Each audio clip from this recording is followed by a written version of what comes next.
Hello सेंग्रियल्स, कैसे हैं आप। आज की इस फाइनेंशियल वीडियो में हम बात करने जा रहे हैं बहुत ही इंटरेस्टिंग टॉपिक ईएलएसएस यानी इक्विटी लिंक्ड सेविंग स्कीम के बारे में। हम यहाँ बात करेंगे ईएलएसएस क्या है और इसके टैक्स बेनिफिट्स क्या हैं, ईएलएसएस और यूलिप में क्या डिफरेंस होता है, other tax saving scheme like PPF, FD और एनपीएस से ईएलएसएस कैसे बेहतर है, इसमें इन्वेस्ट करने के पहले आपको किन बातों का ध्यान रखना चाहिए, and last but not the least आपके लिए कौन सा ईएलएसएस फंड सबसे बेस्ट रहेगा, इसके बारे में भी हम डिस्कस करेंगे।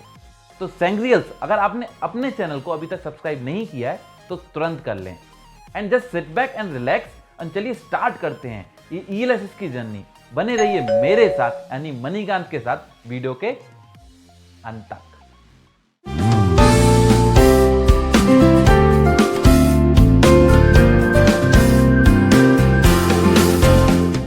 ईएलएसएस यानी इक्विटी लिंक्ड सेविंग स्कीम एक tax saving mutual fund scheme है। यहां पर आप मिनिमम 3 ईयर इन्वेस्टेड रह के अच्छे रिटर्न्स और टैक्स भी सेव कर सकते हैं। ध्यान देने वाली बात यह है कि हर म्यूचुअल फंड ईएलएसएस नहीं होता और म्यूचुअल फंड के स्टार्टिंग में डिक्लेयर करना होता है कि ये ईएलएसएस है या नहीं। अगर हिस्टोरिकल डेटा की बात करें तो कुछ ईएलएसएस फंड्स ने 15 to 20% तक एनुअल रिटर्न दिया है।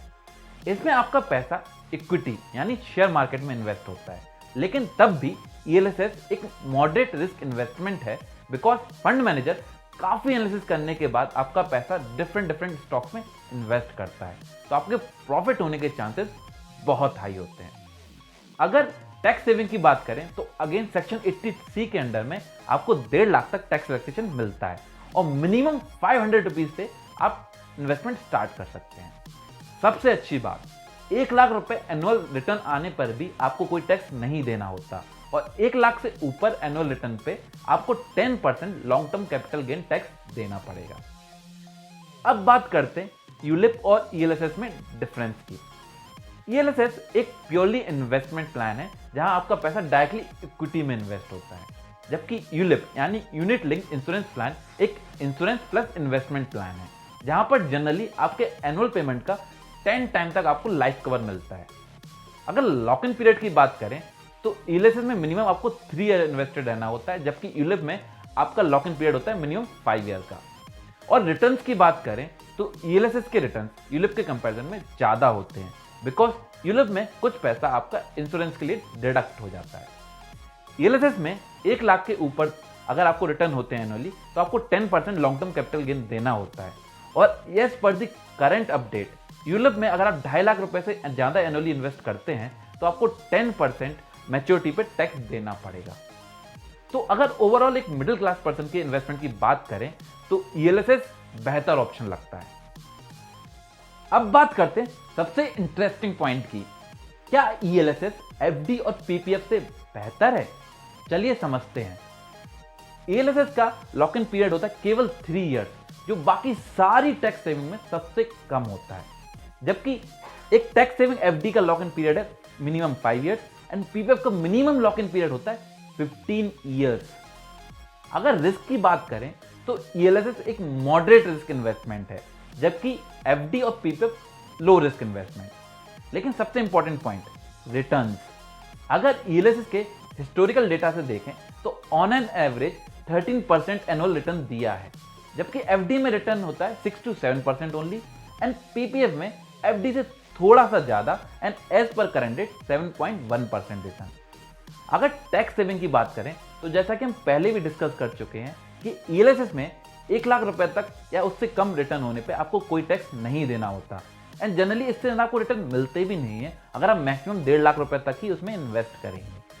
और अगर हम एफडी की बात करें तो मैच्योरिटी पे आपको टीडीएस देना होता है और पीपीएफ भी टैक्स फ्री इन्वेस्टमेंट है। तो ओवरऑल टाइम, रिस्क, रिटर्न और टैक्स सेविंग की बात करें और अगर आप एक मॉडरेट रिस्क लेने के लिए तैयार हैं तो ईएलएसएस सबसे बेस्ट टैक्स सेविंग ऑप्शन लगता है। एक बहुत ही इंपॉर्टेंट बात जो आपको ध्यान रखने की है कि ईएलएसएस में इन्वेस्ट करते टाइम पे आपको लमसम में नहीं बल्कि एसआईपी के फॉर्म में इन्वेस्ट करना चाहिए। लमसम यानी कि एक बार में सारा अमाउंट इन्वेस्ट कर देना, जबकि एसआईपी का मतलब उसी अमाउंट को हर मंथ में थोड़ा थोड़ा करके इन्वेस्ट करना।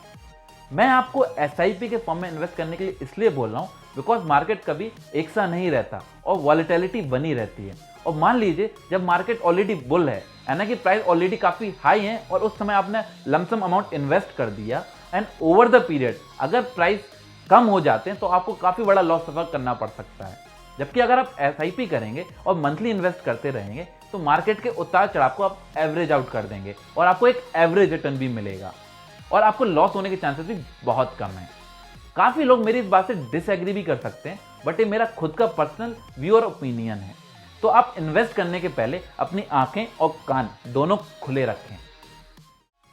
अब ELSS क्या है, इसके टैक्स बेनिफिट और ये बाकी सबसे कैसे बेटर है, ये तो समझ लिया। अब बात आती है कि हमें किन ELSS फंड में इन्वेस्ट करना चाहिए और इनका सही चुनाव कैसे करें। वैसे तो मार्केट में बहुत सारे ELSS फंड हैं, लेकिन आपको कुछ बातें ध्यान रखनी होंगी, जैसे आपकी रिस्क एपिटाइट। अगर आप हाई रिस्क लेने के लिए तैयार नहीं हैं, तो आपको ऐसे ELSS फंड में इन्वेस्ट करना चाहिए जो लार्ज कैप कंपनीज में इन्वेस्ट करते हों। और अगर आप हाई रिस्क ले सकते हैं तो आपको मिड कैप और स्मॉल कैप कंपनीज में इन्वेस्ट करने वाले फंड में इन्वेस्ट करना चाहिए। बट आई विल सजेस्ट कि आपको बैलेंस्ड फंड में इन्वेस्ट करना चाहिए, जहां पर तीनों लार्ज, मिड और स्मॉल कैप कंपनीज में इन्वेस्ट होता हो। रीजन बीइंग, बड़ी कंपनी में इन्वेस्ट करके आप अपना प्रिंसिपल सेव कर सकते हैं और स्मॉल कंपनीज में लॉन्ग टर्म आपको काफी अच्छा रिटर्न मिल सकता है। इन दी एंड ये मेरे व्यू और सजेशंस हैं जो आपको एक पर्सपेक्टिव दे सकते हैं, लेकिन किसी भी फंड में इन्वेस्ट करने के पहले आप अपनी स्टडी जरूर कर लें। तो होपफुली आपको इस वीडियो से काफी कुछ सीखने को मिला होगा और अगर आपको ELSS से रिलेटेड कोई क्वेरी है तो हमें कमेंट बॉक्स में जरूर कमेंट करके बताएं और इस वीडियो को हर फ्रेंड और कनेक्शन के साथ शेयर करें ताकि वो इस फाइनेंशियल जर्नी का फायदा उठा सकें। तब तक के लिए keep learning, keep investing, keep rocking.